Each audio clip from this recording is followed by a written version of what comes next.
Olá pessoal, tudo bem? Então vamos dar continuidade e finalizar a parte de defeitos. Então a gente vai falar hoje sobre defeitos bidimensionais e defeitos volumétricos. Aqui a gente já está numa ordem de grandeza maior do que os defeitos pontuais e os defeitos em linha que a gente viu até então. Indo para defeitos bidimensionais, eles são subdivididos em categorias. Uma delas é a superfície externa do material. Assim como o próprio nome diz, é a superfície entre o cristal, entre o sólido e o meio que circunda ela.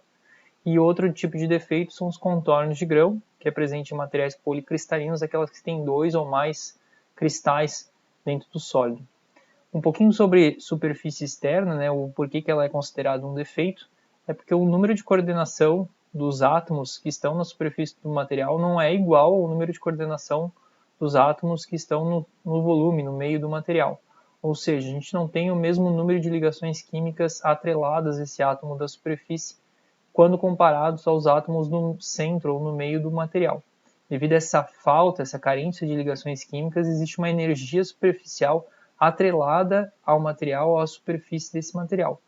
E para minimizar essa energia livre aqui presente na superfície, os materiais tendem a diminuir essa área total, formando geometrias que tenham uma área superficial livre menor possível, por exemplo, através de gotas d'água.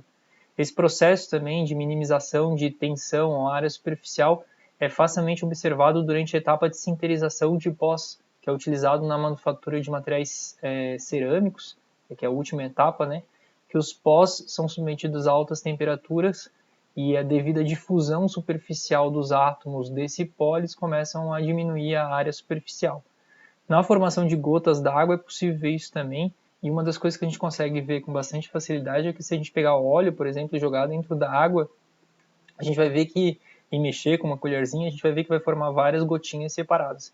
E se esperar um pouquinho, essas gotinhas vão tender a se juntar e formar uma gota maior. Isso é a tendência de diminuir essa tensão superficial, a área superficial do material, e essa energia atrelada a essa falta de ligação química, falta de ligações químicas na superfície do material. Então, qualquer tipo de superfície externa é sim considerado um defeito no material. Outro tipo de defeito, e a gente já viu um pouco na outra aula, são os contornos de grão. Os materiais que são policristalinos, eles são formados por vários grãos, né, durante a etapa de solidificação. E a fronteira entre um grão e outro grão é considerado um contorno de grão. Então, nota que aqui a gente tem um arranjo cristalográfico, uma estrutura cristalina, com uma orientação dos átomos nessa direção. Aqui no outro lado desse cristal, no cristal aqui adjacente, logo do lado, né, a gente tem uma orientação cristalográfica diferente dessa aqui. Não significa que a gente tem diferentes estruturas cristalinas. Esse material aqui, ou esse grão aqui, pode ser um CFC, e aqui também a gente tem um CFC. A única diferença é que a orientação no grão dos átomos no espaço é diferente desse grão para esse grão. E a fronteira entre esses dois grãos, ou entre esses dois cristais, é considerada contorno de grão e é um defeito dentro da área de materiais. Uma das coisas que influencia bastante esse defeito é que quando uma discordância está correndo através do material, né, um plano extra de átomos, ela está correndo dentro do material devido a uma deformação, uma tensão cisaliante, e ela encontra um contorno de grão, ela tem que mudar a angulação na qual ela está deslizando. Então ela tem um plano de deslizamento que vai se alterar de grão para grão. Então cada contorno de grão é uma barreira, é uma dificuldade dessa discordância correr. E a dificuldade de uma discordância correr, ela acaba aumentando a resistência mecânica de uma peça. Né? Então a gente precisa colocar mais tensão para causar uma deformação plástica no material, então o material fica mais resistente, mais duro. Né? Então aqui comenta, né, que grãos mais finos promovem um aumento de dureza e resistência mecânica, justamente porque gera mais contornos de grãos, e mais contornos de grãos é maior dificuldade para as discordâncias correrem. E a dificuldade das discordâncias correr impõe uma resistência maior no material, impõe uma dureza maior no material. A gente consegue manipular esses grãos aqui através de tratamentos térmicos, né? Então aqui um material com grãos bem grandes aqui, então aqui a gente consegue ver poucos grãos, e aqui mesmo material, depois de um determinado tratamento térmico, a gente consegue ver os grãos bem refinados aqui.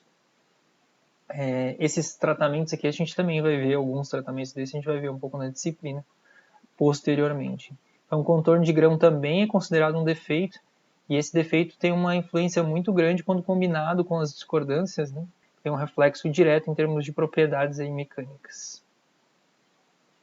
Aí partindo então para os defeitos volumétricos, esses defeitos vocês já devem ter ouvido falar, vocês conhecem, né? São os defeitos tridimensionais. Alguns desses defeitos a gente consegue ver até a olho nu muitas vezes, ou através de lentes de aumento, pequenas lentes de aumento, né? como trincas e poros dentro dos materiais. São introduzidos no material durante o processo de fabricação ou durante serviço. Aqui tem alguns tipos de defeitos volumétricos, inclusões, porosidades e fases. Inclusões é quando impurezas indesejadas são adicionadas no material durante o processo de fabricação. Muitas vezes são óxidos, são carbetos que se formam lá devido à difusão de algum elemento lá dentro e a precipitação dessa fase ou a precipitação dessa impureza de maneira indesejada. Porosidade também é a ausência de material em algumas regiões, né? Essa porosidade ela pode ser colocada de maneira proposital para fabricar, por exemplo, filtros, materiais com autolubrificantes, né? Ou ela pode trazer características indesejadas como diminuição das propriedades mecânicas, bem comum, por exemplo, em materiais cerâmicos aqui que passam pela etapa de sinterização, essa porosidade residual, né, que fica depois do processo de sinterização. E as fases, né? A fase, o que é? É quando a gente coloca uma impureza, ela ultrapassa o limite de solubilidade e começa a precipitar uma segunda fase dentro do material. Essa fase aqui, ela pode trazer características, ou ela traz características bem diferentes, às vezes, da matriz, e a gente acaba manipulando muitas propriedades com precipitação, formação dessa fase de maneira proposital. Então, não necessariamente isso aqui é um defeito que vai trazer uma resposta negativa do material. Muitas vezes a gente forma essa fase porque a gente justamente quer que ela traga uma determinada propriedade para o material. Então aqui alguns exemplos, inclusões de óxidos, né, de uma contaminação que houve durante o processo de fabricação, formou óxido de cobre, num cobre que seria de alta pureza, depois de laminado a frio aqui recozido, a gente consegue ver essas listras aqui, essas perfis aqui parecendo, mostrando essa precipitação da inclusão. Tá? Aqui a gente tem uma precipitação de uma segunda fase dentro do ferro fundido cinzento, então tem lamelas de grafita aqui, que é carbono basicamente, e aqui na interface a gente tem, ou na matriz, a gente tem uma matriz de perlita que é uma fase ferrítica, que é um CCC com baixa quantidade de carbono. Esse carbono não consegue mais se dissolver dentro do ferro, né, dentro do ferro na estrutura CCC, e começa a precipitar uma segunda fase chamada cementita ou carbeto de ferro. Aqui a gente tem uma região que tem 3 fases, né? A ferrita, a cementita e a grafita, aqui com as lamelas maiores, né? Então essa região aqui de lamelas é um zoom dessa matriz aqui. Depois a gente vai falar um pouco sobre cada uma dessas fases, né? Que são fases bem comuns em ferros fundidos, em aços também, né? A perlita é bem comum em aço, mas é considerado um defeito também dentro do material e, como eu comentei anteriormente, não necessariamente esse defeito é indesejado, né? Então, para buscar, por exemplo, propriedades de alta dureza e alta resistência, a cementita vai trazer essas características, só que vai cair um pouco em termos de ductilidade na peça.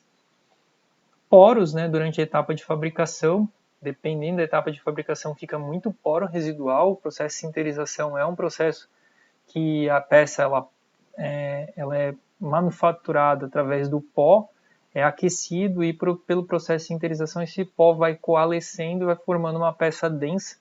E muitas vezes durante esse processo de sinterização, esse processo térmico de sinterização, o coalescimento desses poros aqui não acontece de maneira totalitária. Então a gente fica alguns poros remanescentes na peça. Pode ser de maneira proposital ou pode ser de maneira indesejada. Esses poros aqui podem trazer características mecânicas de fragilidade para a peça, principalmente quando a gente tem poros com concentradores de tensões, né, que não são arredondados, que têm ângulos um pouco mais agudos, acentuados aqui. Muitas vezes isso é indesejado durante algum ciclo dinâmico de tensões aqui na peça. Né? Muitas vezes a gente deixa os poros justamente para trabalhar com a peça como um filtro, como um autolubrificante, colocar alguma coisa dentro desses poros posteriormente, como um óleo, enfim. Depende da aplicação aí. E existem também as trincas, né? As trincas aqui é uma região de solda, né? Então a gente vê essas trincas aqui devido a esse ciclo térmico que passou a peça, pode ser encontrado na interface entre a solda aqui e o material de base ou no meio da solda. Aqui eu acho que são trincas induzidas por hidrogênio no meio da parte de solda aqui. Na interface aqui ele fala que é ZTA, né, a zona termicamente afetada, a formação de uma fase ou a formação de algum precipitado lá que fragilizou a peça e acabou gerando essa trinca aqui devido a esse ciclo térmico que passou. Então, trincas geralmente são indesejadas, né? O que a gente faz? A gente monitora e tenta, através de tratamentos e processamento, evitar a formação delas, mas muitas vezes acontece. Aqui a gente já está falando de um defeito volumétrico que muitas vezes a gente consegue identificar ou a olho nu ou com técnicas de ensaios não destrutivos, como líquidos penetrantes, como ensaio visual, partículas magnéticas, enfim, técnicas mais simplificadas do que aquelas que a gente viu lá quando a gente falou dos primeiros tipos de defeitos dentro dos materiais. Beleza?